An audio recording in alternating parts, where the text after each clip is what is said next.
Larry, how you doing? Welcome to the BlockHash podcast, live once again. How are you, man? What's up? I'm great, Brandon. How's it going? And very good to be here. Excited to join the BlockHash podcast and talk all things blockchain, creator economy, and of course IoTex. So really excited. Yeah. Happy to have you here, man. Where are you based? Where are you from? Based in San Francisco, but I've been a California kid my whole life. Grew up in Los Angeles. Had like a 8-year stint on the East Coast for school and my first job in New York. But now here in the Bay Area. I think the Bay Area had kind of a outflux, but it's kind of reviving it again, especially the crypto scene. Been to a lot of in-person meetups over the past couple weeks. So it's great to just reconnect with everyone and just get back to meeting people in person. It's not really a non-feel that I also love, but it's good to meet people in person again. Yeah, absolutely. After the whole year with the pandemic and COVID, it is really nice to actually get to do things in person and go to conferences. I'm trying to go to one in a few weeks as well in Paris. So it's kind of nice to be able to travel and see faces and interact with people. Do you feel like people are converging back on San Francisco? I know they've had a lot of problems. Yeah, I think everyone, everywhere that's like a dense city, you saw a lot of outflux, right? New York, especially flocking to places like Washington and Texas, whether for taxes or for more space. But it does seem like the city's kind of coming back to life a bit. You feel the energy again. People, excited to be out and about and just, share what they're building, right? Especially in the crypto space. So just in the past couple of weeks, went to a meetup with IDEO and Aave and another one more recently, just chatting about what people are up to. You only see things on Twitter and in Discord and Telegram, but really talking to people in depth about what they're doing. You can tell there's a lot of exciting stuff in the space, and I've had a real pleasure of sharing what we've been up to, and the reception has been really awesome. I think we're providing something really unique and first of its kind to the industry, and excited to share more about that throughout the call. Yeah, absolutely. We want to hear a lot from you. But first, before we do that, tell me a little bit more about yourself and your background, what your story is. You mentioned that you grew up in California, now you're in San Francisco, but fill in the gap a little bit. What have you done since then? Yeah, so I grew up in LA. I went to MIT for college. I studied econ and finance there. Always thought I would go into some kind of financial role. Tried every internship under the sun, tried banking, tried trading, tried research, but eventually landed in consulting, which is kind of a catch-all, right? If you don't know what you want to do out of college, a lot of times people go into consulting, and that's exactly what I did. And consulting, I was put into a lot of projects focused on digital transformation for a lot of large financial market utilities, a lot of tier one banks, and everything in between. And that really told me how dinosaur their technology was, and the fact that there's this thing called blockchain we were investigating during a vendor assessment to see if it could replace one of these legacy systems back in 2015 or 2016. And that's really where I started to understand more about the technology. That quickly went over into investing into Bitcoin and Ethereum pretty early on, and really starting to understand how this tech can be applied outside of the financial space, right? Not just clearing and settling transactions, but using this technology to secure the data that we have, secure the devices that we have, and secure the control and privacy and freedom that we have, right? So the same feeling I got when I learned about Bitcoin, about giving power back to the people, I got that same feeling when I learned about IoTex, reading the white paper for the first time. It's really about how do we ensure this multi-trillion-dollar Internet of Things industry, consisting of devices, consisting of data, and consisting of like information and value. How do we return that back to the people while not sacrificing any of the kind of the things that have been very accustomed to our life, right? The seamlessness, the automation, but we need to make sure that's secure, right? Everyone's adding all these features left and right, like flying cameras and things like this. But before we get there, we have to focus on the security and privacy thing first, which is the big elephant in the room. So that's really what IoTex is trying to solve in a pretty unique way, I feel. Not only securing our devices using the blockchain, but making sure everyday people can own and control their smart devices, as well as the data and value that their smart devices generate. So everything from the tiniest of sensors to the largest of vehicles, renewable energy, that's our long-term vision, is to not power the future of IoT using blockchain. And that's what IoTex is all about. Yeah, was there something that inspired you about blockchain in particular that that made you want to get away from traditional finance, which is originally what you were studying and focused on?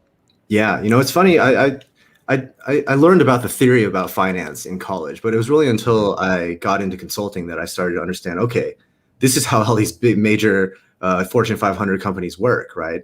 The governance is very asymmetric. A very small team of people, board members make all the decisions, and these are kind of utilities that the entire country uses, right? Whether it's for banking or for clearing and settling. So understanding how these rules, these governance structures are created and enforced, as well as the fact that some of these really big companies don't make any business decisions or financial decisions regarding replacing legacy infrastructure until regulation and compliance demand it. It's why all these the biggest banks in the world are still using dinosaur technology, right? And it's not really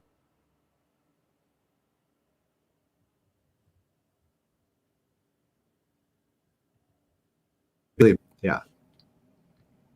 Yeah, yeah. I caught the last part there. You froze for a second, but Mhm. yeah, a lot of the big institutions, companies, government as well, they are way behind on technology. Like you said, like dinosaur tech, Technosaurus Rex is another term I've heard before.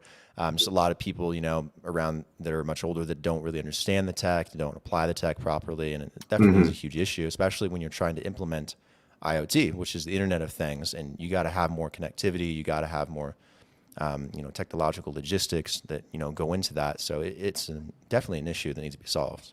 It's only until you see it in person. It's kind of like, okay, you start to learn more about the world and how it operates, right?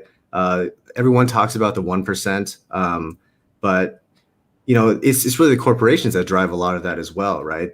We live in a capitalistic society, and once you understand that businesses make decisions for financial purposes, then you start to understand, okay, this is why Facebook does things this way. This is why there's digital profiles of me out there on the internet, and this is why they're being sold behind my back for tons of dollars, is because it's all part of the engine, right? And what we're doing with blockchain and Web3 is building a new engine that is designed in such a way that is transparent, and it feeds power to the people instead of the trickle down effect, which is opaque, right? So the transparency, the freedom, applying this to not only the things we do on the internet, but also the things that we interact with in the real world. That's really what IoTex is trying to do. We're trying to build a connected world, kind of connecting things we do in the real world to earn digital assets in the blockchain world. And that's just a start, right? I think where it really gets interesting is once you start to see the network effects of this bottoms up thing come to fruition, right? So Hmm. we're transitioning from a very top down, Web 2 kind of view to a very bottoms up Web 3 view.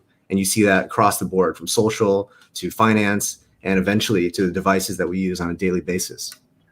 Yeah, I want to dive into what you guys are doing with IoTex. Let me go and pull up the website since I can do it, and it's super cool. Hmm. And I love the layout and the UI of the website too. It's super smooth. I think I can like move through it. But yeah, tell us a little bit more about what IoTex is and like what you guys are doing. What's the mission? What's the goal? Yeah, absolutely. So we got started in about 2017, built through the bear market. So we've seen it all, right? But we started, our mission has never changed. It's always been to create what we call the Internet of Trusted Things. And this concept is very near and dear to our hearts because, a lot of the technologies we built our blockchain completely from scratch to be tailor fit to support our vision for this Internet of Trusted Things.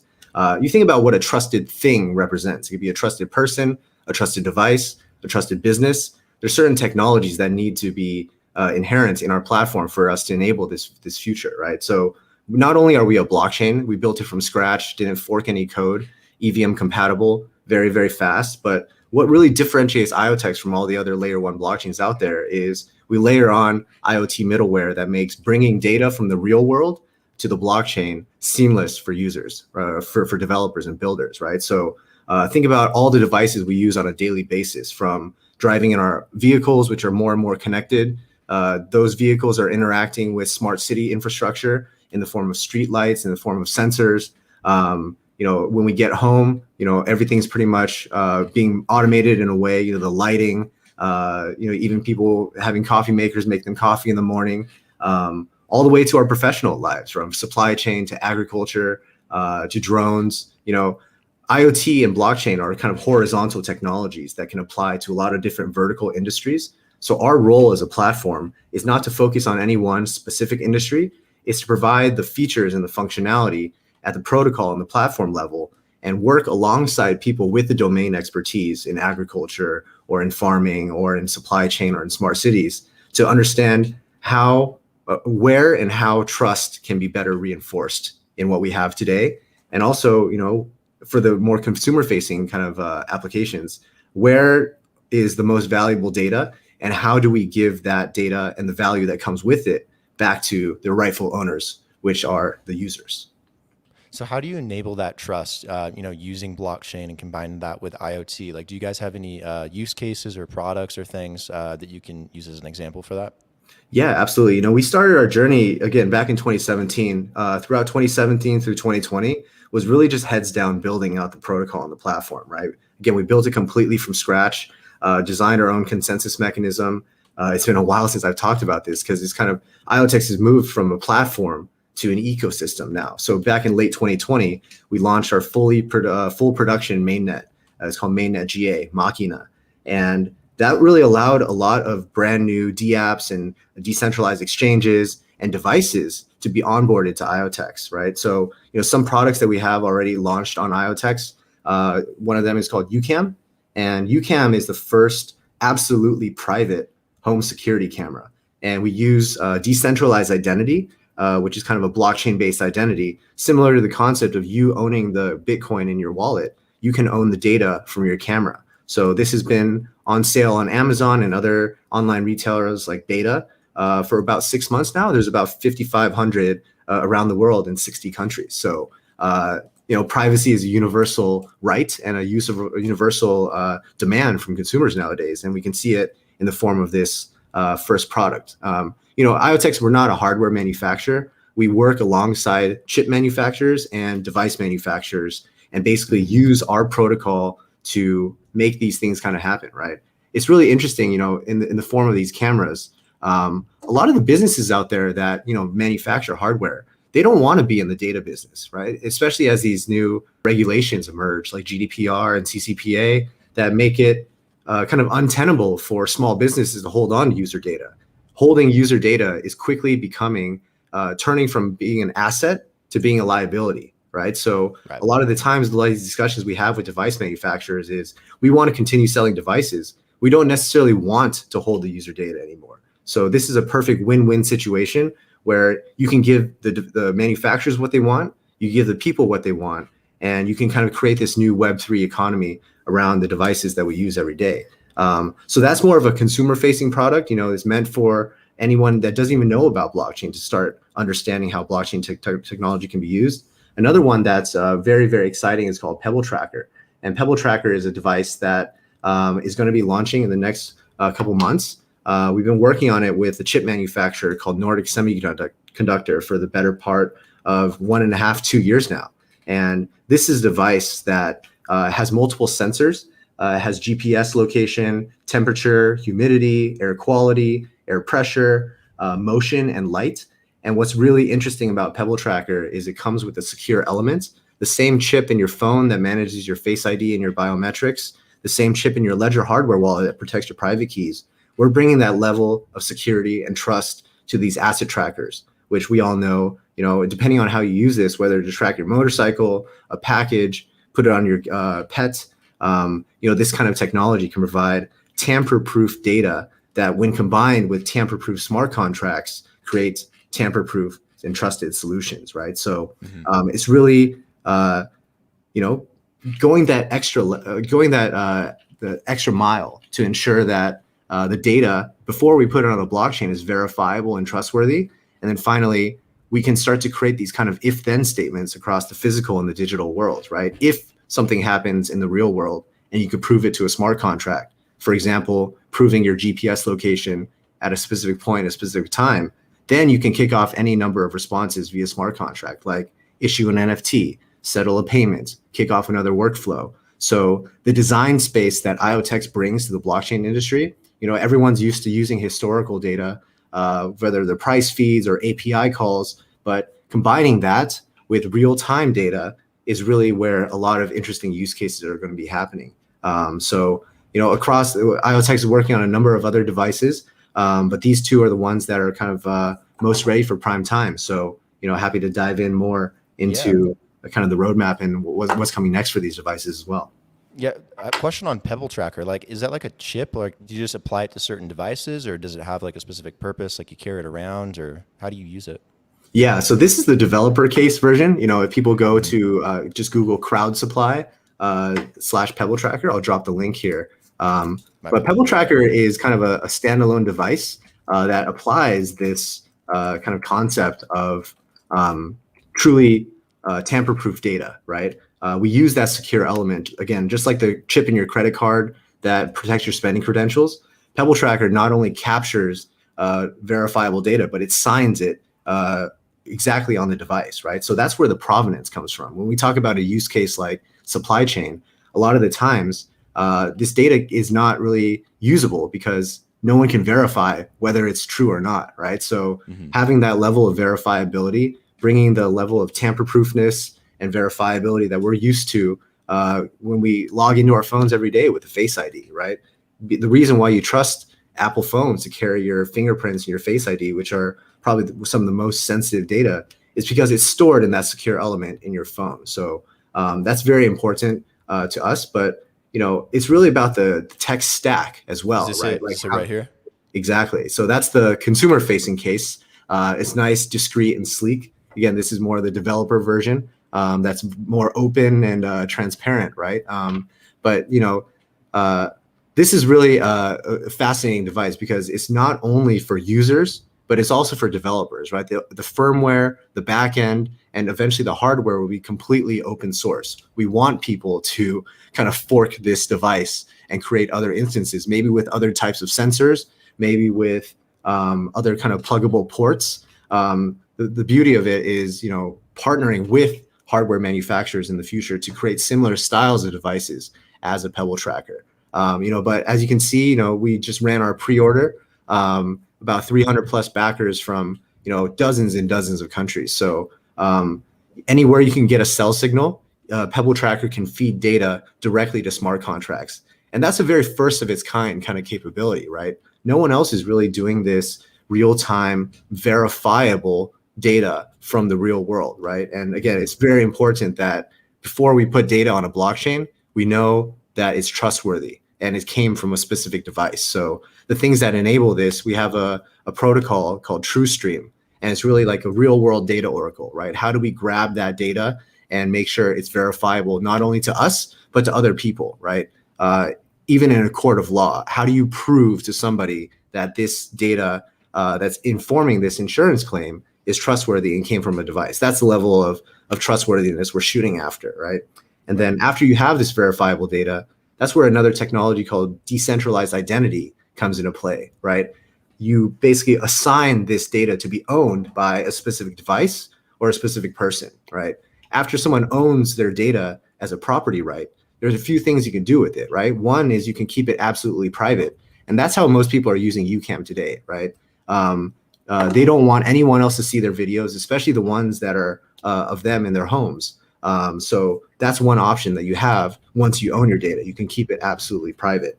Other things you can do with your data, or you can opt into sharing it with trusted parties, right?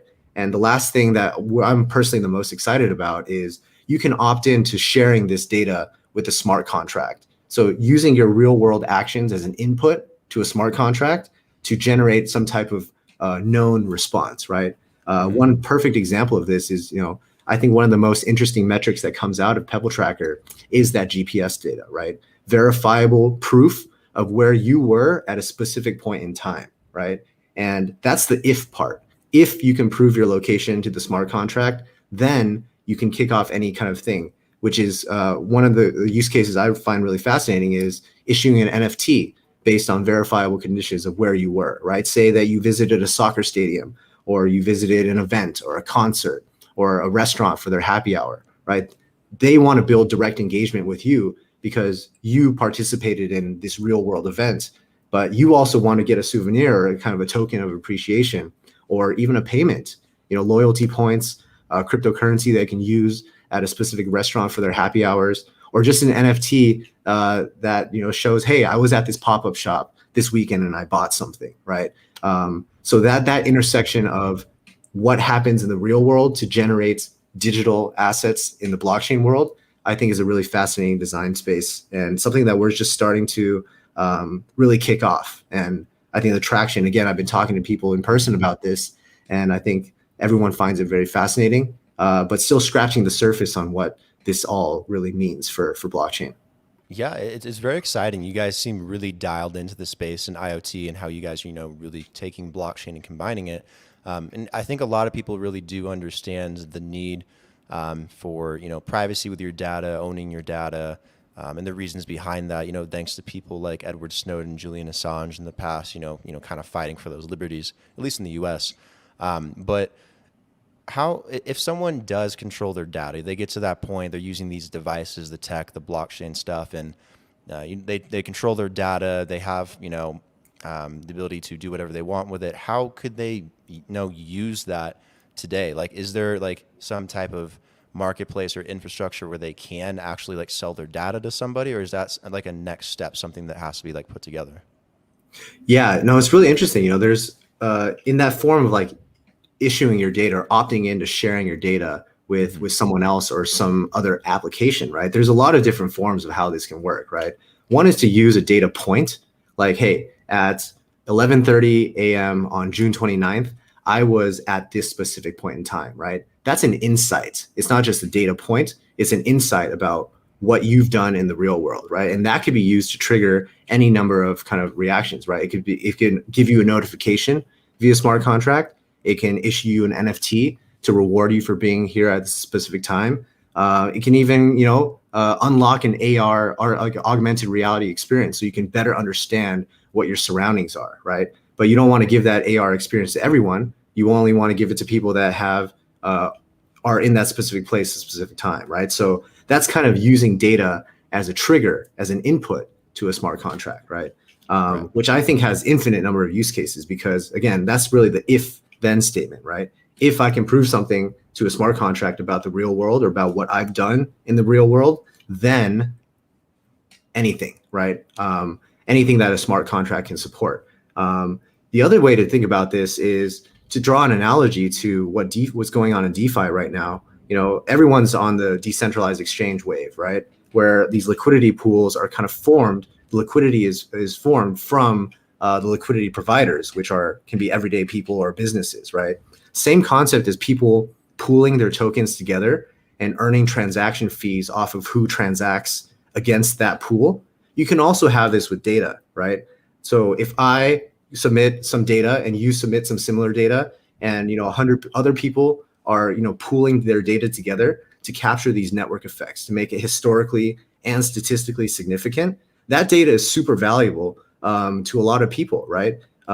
The reason why the Facebook model of like selling our data works is because that they have that data in the aggregate, right? A lot of people say, hey, if you wanted to sell your personal data for outright, it's not going to be worth much today. Well, that's because you're a single person, right? There's not much to extract outside of your personal data set unless you happen to be a really interesting person, right? But if you combine that data, as Facebook does behind the scenes, or any of these big tech companies do behind the scenes, but also give ownership of that data pool to users, right? So similarly to that DeFi liquidity pool concept, when I put two pair of tokens in, I get pool tokens in return that reflect my ownership in the underlying pool, as well as the constant cash flow of people that transact against that pool. Same concept for data, right? A token is just a representation of data in itself, right? So if you are you contributing your data in a way that's valuable to an end buyer, then anytime someone queries your data set or queries this data pool that you've contributed to, you can get a dividend.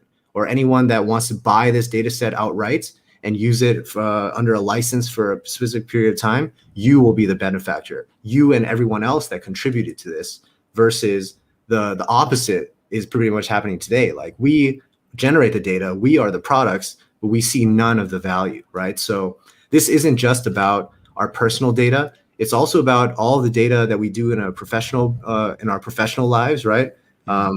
Going back to the GPS example, right?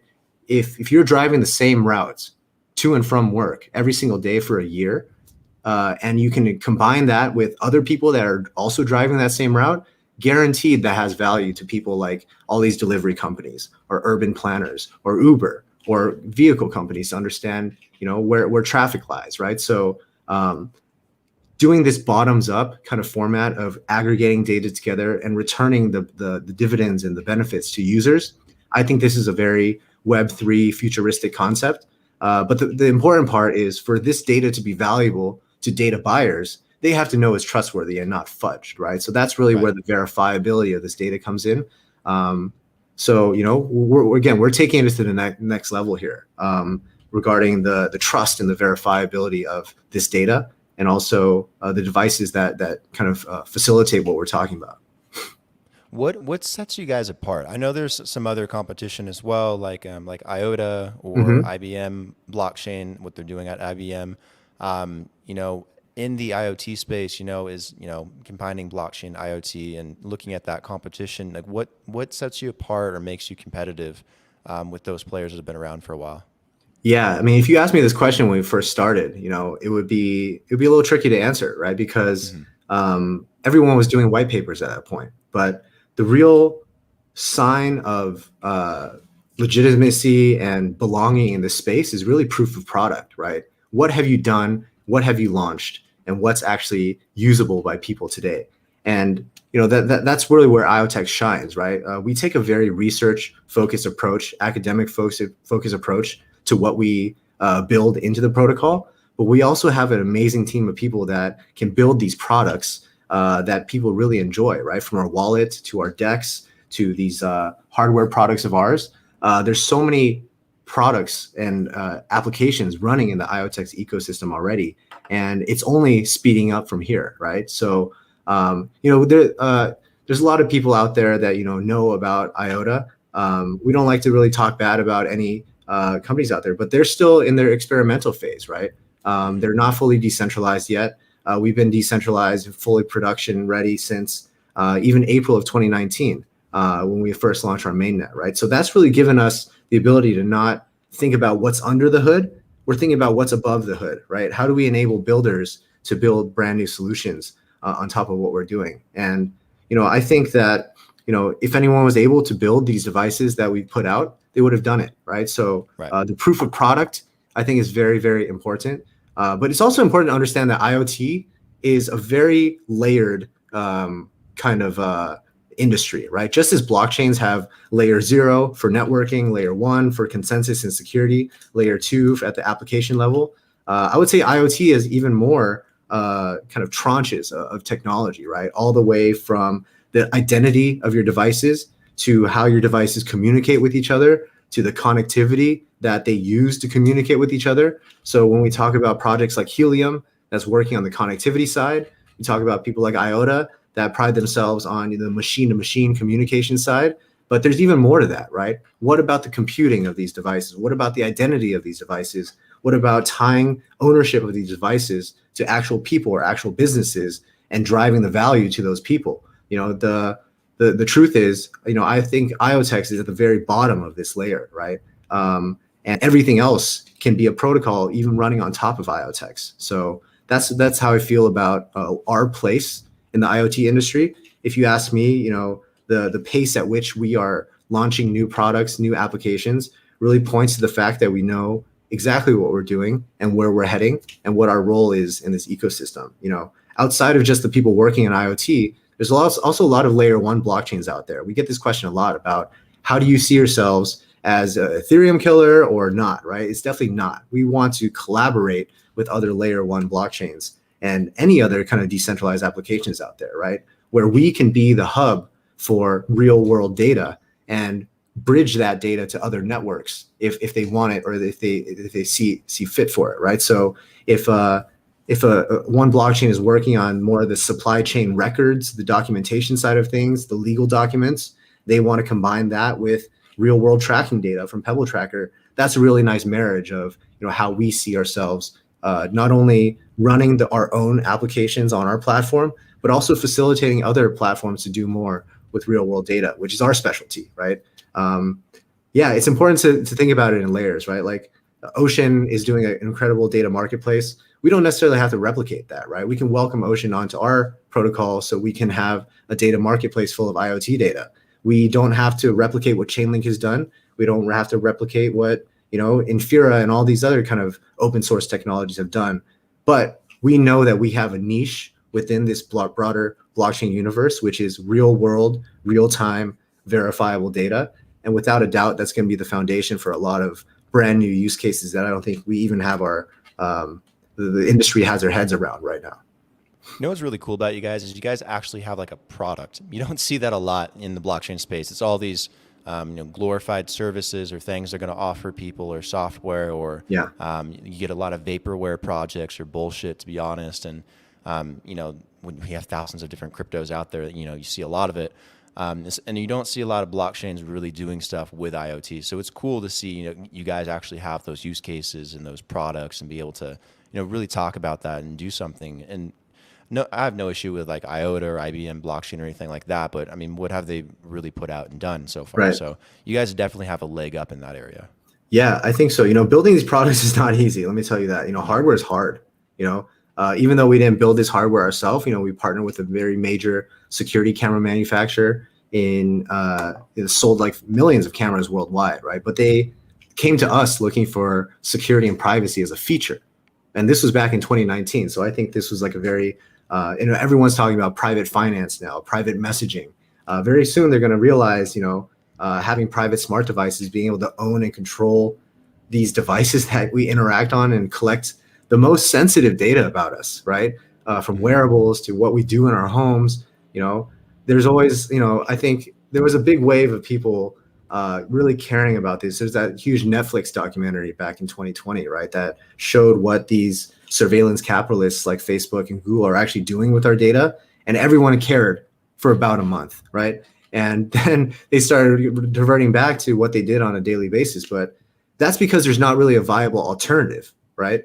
For people to change their behavior, for you to change culture, you have to put out products that give people the same user experience, the same features that they desire, but also give them the things that they don't know existed, which is absolute security and absolute privacy, right? So, we always, treat our product launches as very important to the brand of IoTex, right? Not just launching products that halfway work, but getting to the point where we can sell this thing on Amazon to people that had never heard about blockchain, and they can start to own their data too. I think it's a really big testament to what we've done already. But at the same time, like what IoTex's future is, we're planning for our 2.0 launch right now, IoTex 2.0, which would be a major evolution of not only what IoTex as the core team can build on our platform.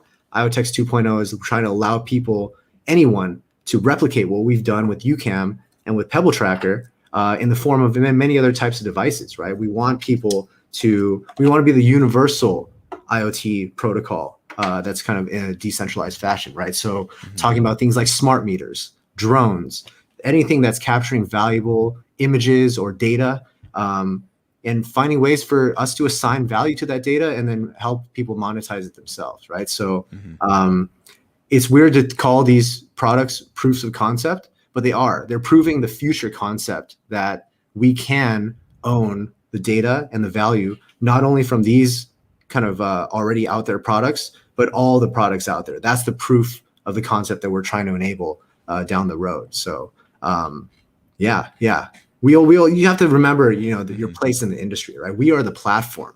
We are the infrastructure. It just so happens that the IoTex Foundation has been our own best customer, building out these very first of its kind, literally inventing these kind of first of its kind technologies. But our role as a platform is not to create every single one of them, but it's to provide the playbook, the templates, and the understanding of how to do this stuff. So, we can paint the world with these trusted devices.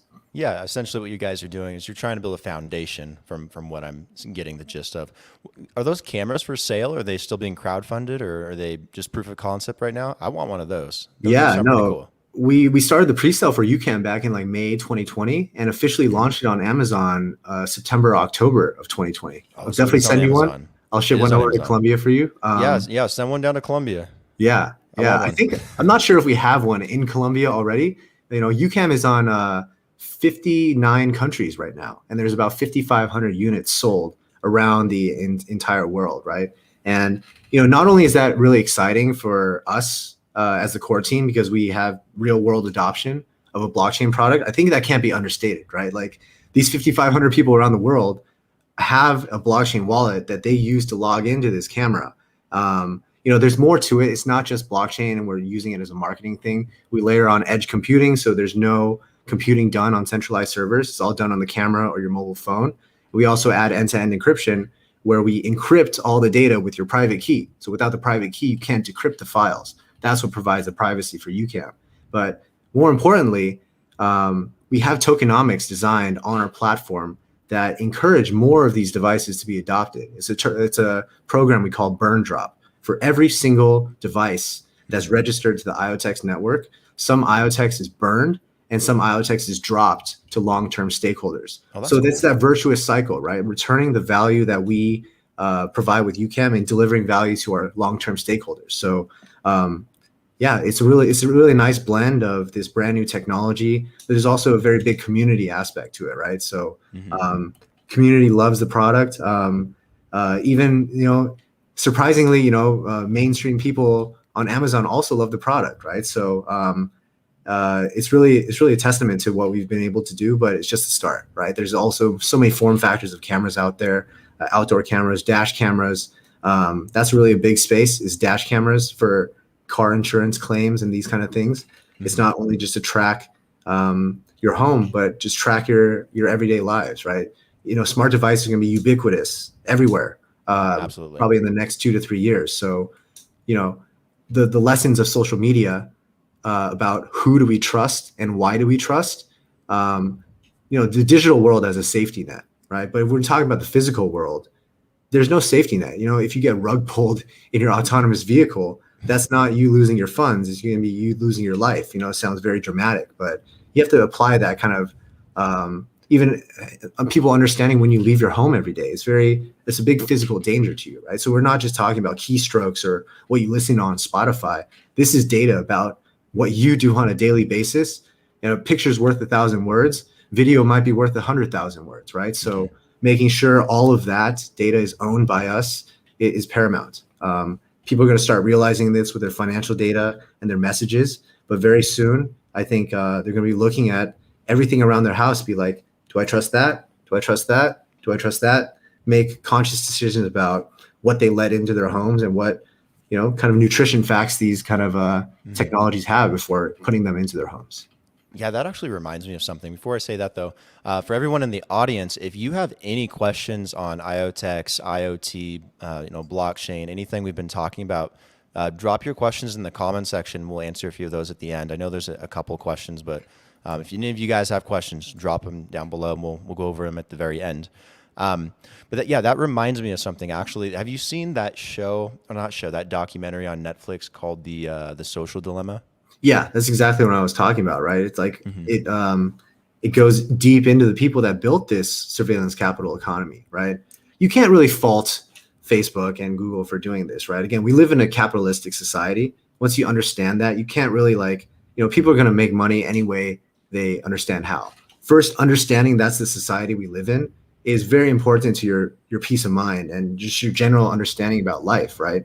Life is a game of incentives. And these companies aren't necessarily doing anything illegal, but they've kind of tricked society into becoming part of their advertising engine, right? They give us a free service where we post everything about our daily lives to these massive corporations, and they form them into digital profiles and sell them.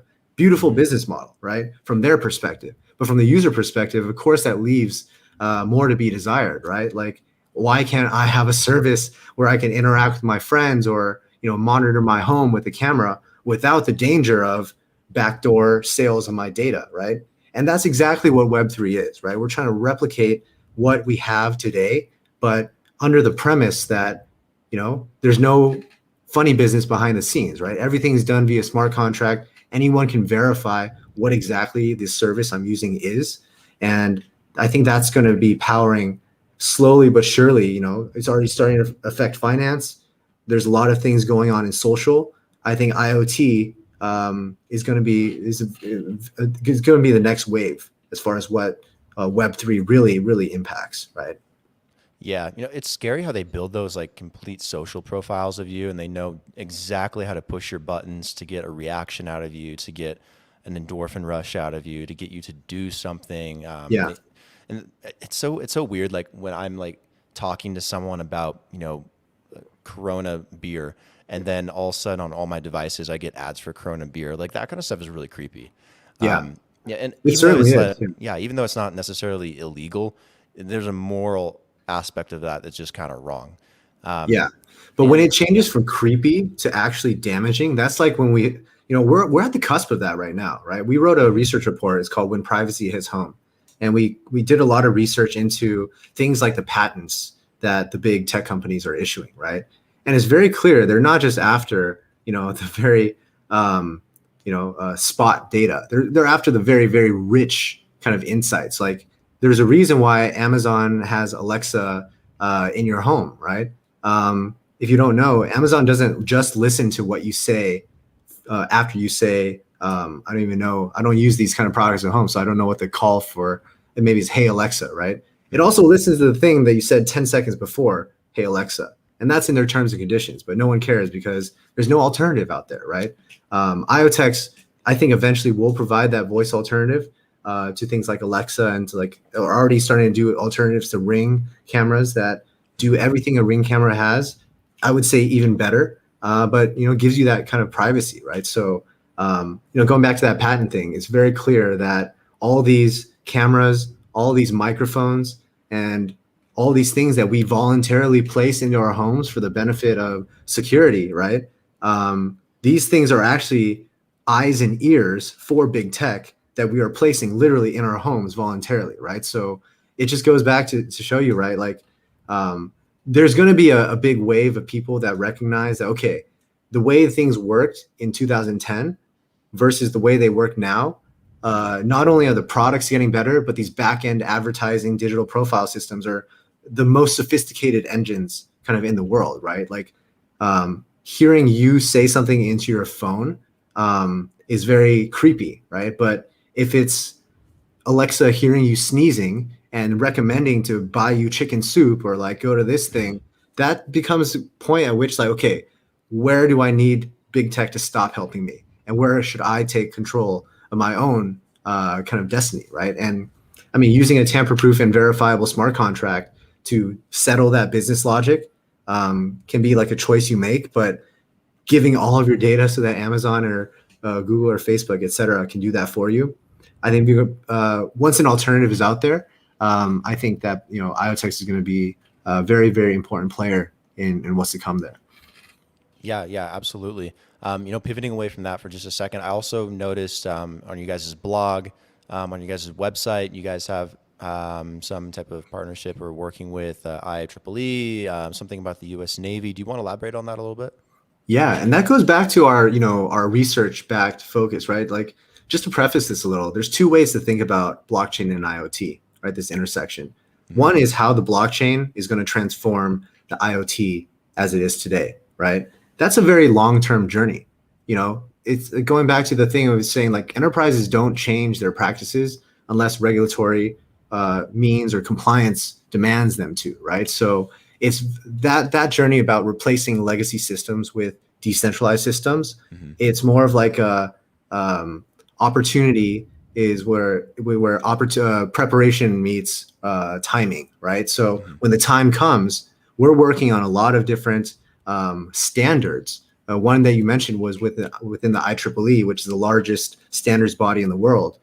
We have a couple new standards out there. One is the framework for blockchain usage in IoT. We're the vice chairs of that working group. And another one that's coming up is more focused on decentralized identity and access management of data, which is where we're chairing. We founded that working group, right? So these kind of things, it's not just like anyone can start a working group. You really have to win the trust of these enterprises over a long period of time, right? And these are things that we've been doing since IoTex started, and even before IoTex was started. We were really involved in, the laborious kind of tasks of joining these working groups, contributing our insights, and that's really paid dividends in the form of partnerships like the other one you mentioned, which is this U.S. Navy and Consensus Networks one, right? So Consensus Networks has been a delegate in our network since day one. They're a development team outside of that's based in Illinois, and they have a lot of history with government entities, right? National Institute of Health, U.S. Air Force, and finally this U.S. Navy deal. So they just signed a $1.5 million contract with the U.S. Navy to build a medical-focused supply chain incorporating Pebble Tracker data and IoTex smart contracts. And this is really big, right? This is when we talk about military-grade security, no pun intended with the U.S. Navy, but this is military-grade type of stuff, right? Maybe people that are shipping fruit from California to Florida don't need that level of military-grade security, but we're starting to see use cases where the desire for tamper-proofness and 100% trust are getting more and more needed, right? It's not just a business consideration; it's like a national security or a safety consideration, right? Public safety consideration. So when we think about how these like tamper-proof by design solutions are going to be adopted, of course, it's going to be adopted at the places where trust is the most absent, right? And eventually, after that, it's going to flow into the rest of our world. But IoTex works with a lot of other kind of industry bodies. We're the co-chairs of the Industrial Internet Consortium's Blockchain Working Group, alongside Amazon and Huawei. We have a really big role within the Confidential Computing Consortium, working with projects like ARM to do facial detection using camera technology in a completely trustless and private way. We're part of the China Mobile IoT Alliance, and soon to be joining other consortiums like Mobi. And this is a testament to the long-term journey of building blockchain into traditional systems. The other way to think about blockchain and IoT, outside of those kind of enterprise and consortium-focused efforts, is how can IoT help blockchain today? The other one is blockchain to IoT. IoT to blockchain is also a very fascinating thing, because if we bring real-world data to blockchain for a purpose, then there's so many use cases we can enable. Think about a prediction market, right? Today, there's a consensus or validator group that has to say, hey, this is what happened. Like this, Switzerland beat France yesterday, right? There's no device that's going to port that trusted information to the blockchain. It has to be manual, right? But when we start to think about these DAOs, decentralized autonomous organizations, yes, they're not going to have humans in them, but guaranteed to push those DAOs forward, we're going to be grabbing data from the real world to say, okay, this is what happened at this time. Now the smart contract can self-execute and move on to the next step, where verifiability in that case to drive these workflows forward is extremely critical, right? So from the fun gamification of like, prove to me you're at a specific place to get an NFT, to forming the foundation for a lot of these autonomous organizations, autonomous vehicle networks, drone networks, even like a decentralized vending machine, right? These are all things where we have to trust not only the software that is being executed by this hardware, right? The hardware has to be trusted at all as well. So it's really an end-to-end solution here, and IoTex is really playing the role to create that foundation on top of which people can layer on their own tokenomics and business logic. But we see ourselves as the ones that are providing trusted data from trusted devices for trusted applications.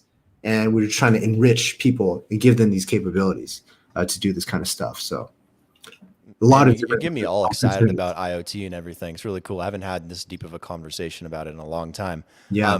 I have one more question for you, and then there's some comments coming in. I think some people have some questions.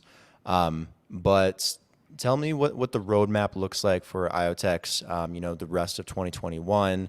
What do you guys have planned? Do you want people to know about? Do you have updates? Do you have products launching? Or what can you share?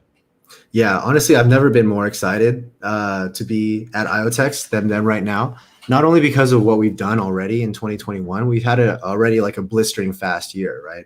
One of the big releases we had was our pretty major upgrade of our blockchain, mainnet version 1.2. And what this did is provide full Ethereum compatibility. So you don't even have to configure your Solidity smart contracts. You can port them over to IoTex with no configuration in minutes. And this is already starting to see a lot of inflow of new tools being brought to our network. Things like MetaMask, things like Snapshot, a lot of other things in the future, like the subgraph, Chainlink, all this kind of stuff, really building out the must-have things for developers to feel comfortable launching their applications on IoTex. So that's really what we call this concept of a Cambrian explosion, right? With our unique real-world data value proposition, as well as all the tools and capabilities that people are used to on blockchains like Ethereum and Binance Smart Chain. That's going to incite a lot of people to look towards IoTex and build brand new things on IoTex, and also port over their protocols from other platforms and figure out how does real world data fit into this, right?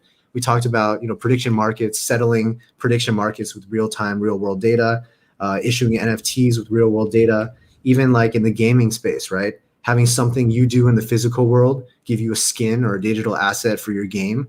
It just opens the doors to not changing what these DApps are fundamentally about, but giving them the extra oomph that's really differentiating, right? Other things we're working on, building a lot of cross-chain bridges, right? As I mentioned, we don't see IoTex as a Ethereum killer. Rather, we've already built bridges to Ethereum, Binance Smart Chain, and Polygon, with, I think, Cosmos and Polkadot coming soon as well. And it's not just two-way token swaps, which are already enabled across those three blockchains. We're also working on cross-chain contract calls, so people can grab insights from the devices that live on IoTex and use them on their blockchains without needing to. It's just a bridge, right? It's a nice little web of trust. But looking forward, Pebble Tracker is launching very, very soon to not only developers and the businesses that are already working on it, but also to users, right? Creating this vision of kind of a real world data mining, right? Grab the data, the actions you do on a daily basis, and fuel different types of applications in that respect. But I would say the biggest thing looking forward, even like down 1 year roadmap, is we're really trying to protocolize. I'm not sure if that's a word, but we're trying to take the things we've done with Pebble Tracker, meaning grab verifiable data from a device, make it available to a smart contract, layer on some tokenomics or SLAs on top of it.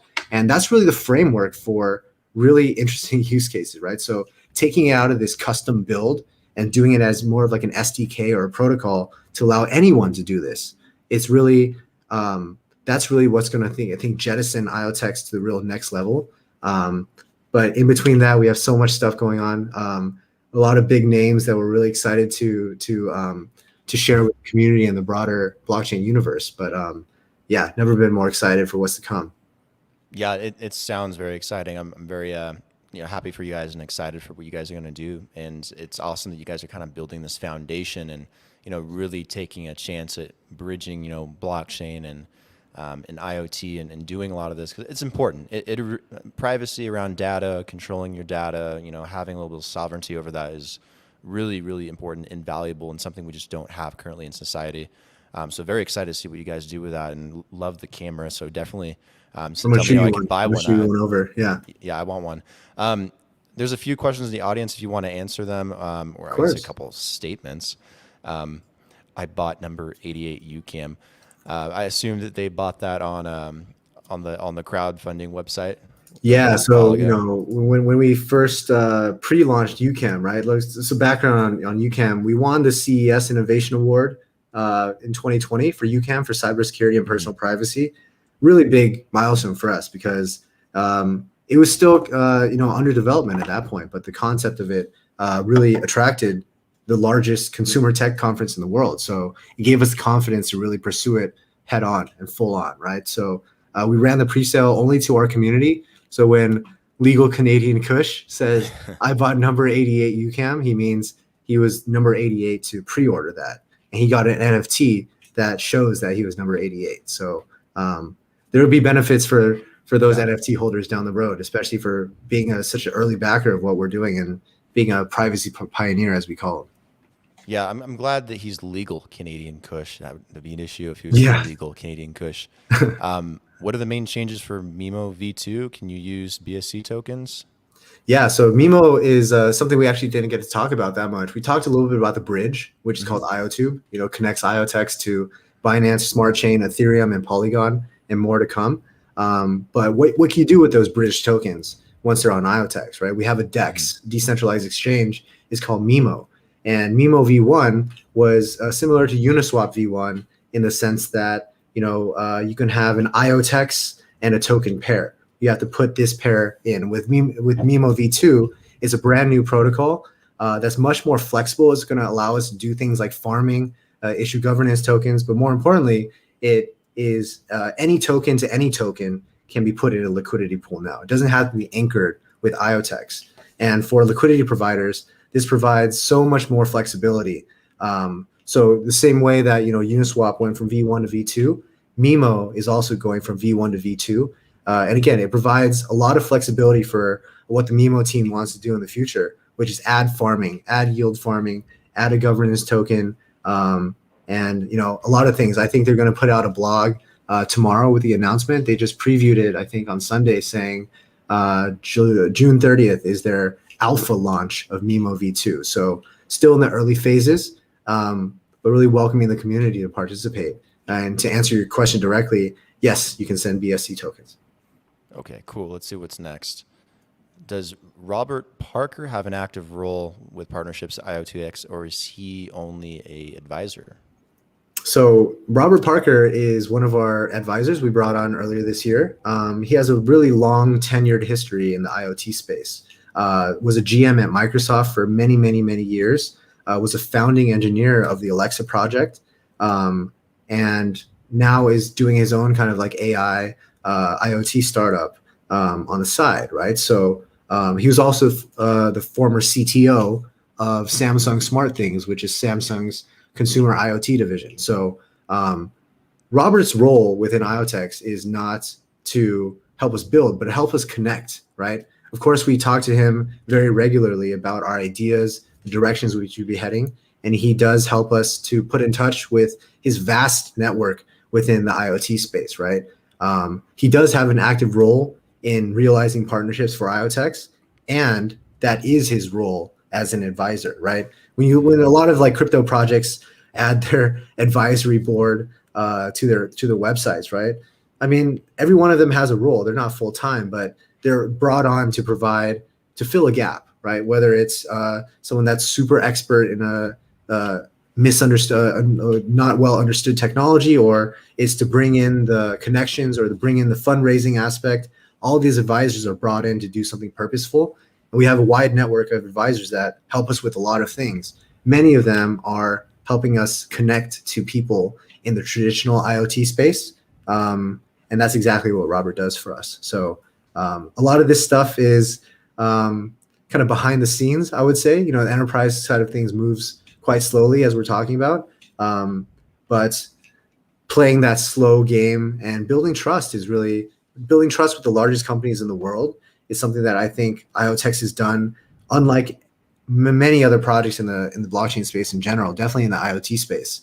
But Robert's and our other advisors are important parts of that as well. Yeah, do you think his involvement at least a little bit is a sign that maybe you guys will do something with Alexa in the future? I'm not sure if we would do anything with Alexa. We would try to build an Alexa competitor, I think, right? Like, what people need to also realize is, Alexa as a capability, there's a lot of open source versions of Alexa out there, right? Maybe not as well integrated into IoTex's, Amazon's device ecosystem. That's what gives it that extra oomph is, you can have Alexa in your car or on your, they also had a Ring version of Alexa, like a ring you put onto your finger that could listen to you, right? So once you start to realize, like, why is there a microphone on my finger? Oh, so Amazon can understand what I'm saying, not only at home, but while I'm on the go. Then it just scares the shit out of a lot of people, including me, right? So Right. We would replicate that functionality. I don't think there will be a day where we actually use Alexa because it's so tightly bundled with the back end that Amazon has built, right? But replicating that functionality, creating a voice assistant that not only recognizes your voice, but what's really interesting that's going to happen in the future is if you are able to own your own voice data and your own voice recordings, you can run artificial intelligence on your own voice recordings to create an AI that can talk like you, right? So it's not just stopping at owning our data, right? That's just the starting point, right? That's taking the control and the value from the big tech companies and bringing them to us. But then there's another vast ecosystem of apps that will be created in the future that make use of the data that we own in a more personalized way, right? Like anytime big tech says, hey, we want to issue you a personalized ad, you should think about, okay, how do you know me? You know, it's not me training data that I own and trusting the output and knowing that I'm the only one that has access to this kind of structure. It's more like, you know, you scrape the entire internet to know who I am and listen to everything I do on a daily basis so you can sell me stuff. Is very, very different in that respect, right? So Right. you want to build a better version of it. Yeah, the whole ring idea, that thing scares me a little bit. It's like the whole one ring to rule them all. If it starts like picking up all your real world data, I don't Yeah, want to bring an Alexa with me. I have no problem with Alexa, but I don't want to take it everywhere I go. That's just too personal. yeah, exactly. Geez, some of these questions are good. Like I might as well decentralize the show completely. Yeah. Hey Larry, is there any gamification idea for Pebble Tracker, like real world Pokemon Go, which would be damn good? Collecting Pokemons as unique NFTs would be amazing. I agree, that would be amazing. Thoughts? We great minds think alike, guys. We have something already. Maybe I could Oh, share it in the private chat. It's literally called Pebble Go. So using Pebble Tracker should I pull to this up? prove, yeah, for sure, for sure. Okay, cool, I mean, cool. it's still under development right now. We're kind of incubating this project from the foundation's perspective, but it's exactly what you said here: the gamification of how businesses or cities with different points of interest can assign a geofence and attach an NFT prize to it. So that's the if then statement, right? If you use Pebble Tracker to prove your location to a smart contract and say, hey, I'm within this geofence, then you get to earn an NFT, right? So it could be for things like, hey, it's a restaurant that wants to build better engagement with their users, right? If you are in my restaurant between 4 to 7 p.m. on a certain day, I'm going to give you an NFT or I'm going to give you some cryptocurrency you could spend in my restaurant. You can also string together different itineraries, right? We've been talking to a lot of people from the city of San Francisco where it's like, hey, if people go prove that they've seen all the landmarks in San Francisco, then you can give them an NFT that says, hey, I saw the city, right? So it's only these NFTs you can earn. It's not ones you can just mint out of thin air or purchase off of OpenSea, but it's ones you actually have to earn. And that provides much more digital reputation than just something that anyone can buy off the internet, right? Extensions of this concept is if you have a wearable device in the future and you want to say, hey, if I meet my health goals for 4 weeks or a month straight, then I'm going to get an NFT that says, hey, I'm a healthy being or I completed my health challenges, right? So when we think about the world of digital reputation these days, it's very important to think about how it rewards people for doing these things, very peer-to-peer type of engagement. And that's also a project that's coming up to incentivize people to live a healthier lifestyle with data from trusted devices.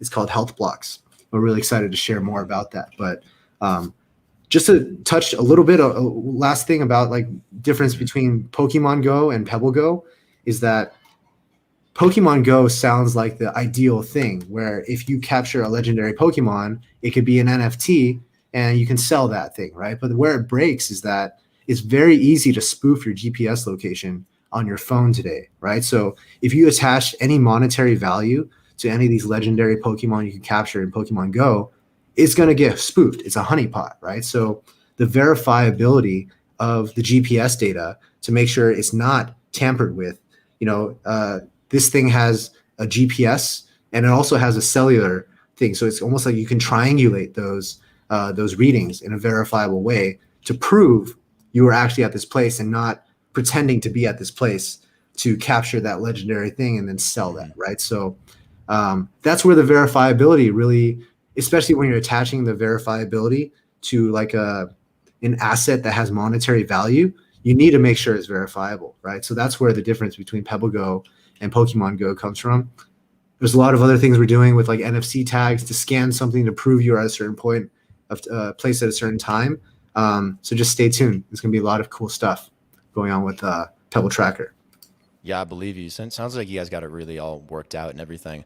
I think that's probably good for the comments for now. We've gone definitely long enough. Lots Yeah. of information to unpack. But I'm sure people really enjoyed it and got a lot of engagement.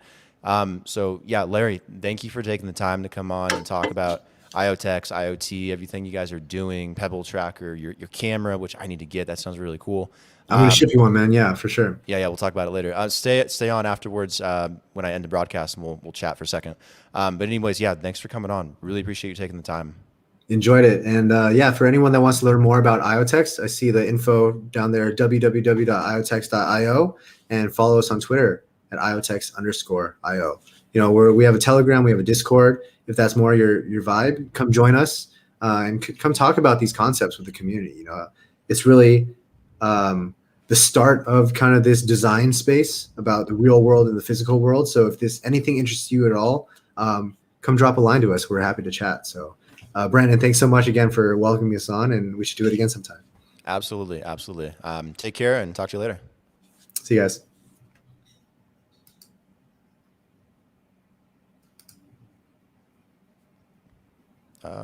Hopefully it ended. Hold on. Try this one more time. I'm going to refresh that.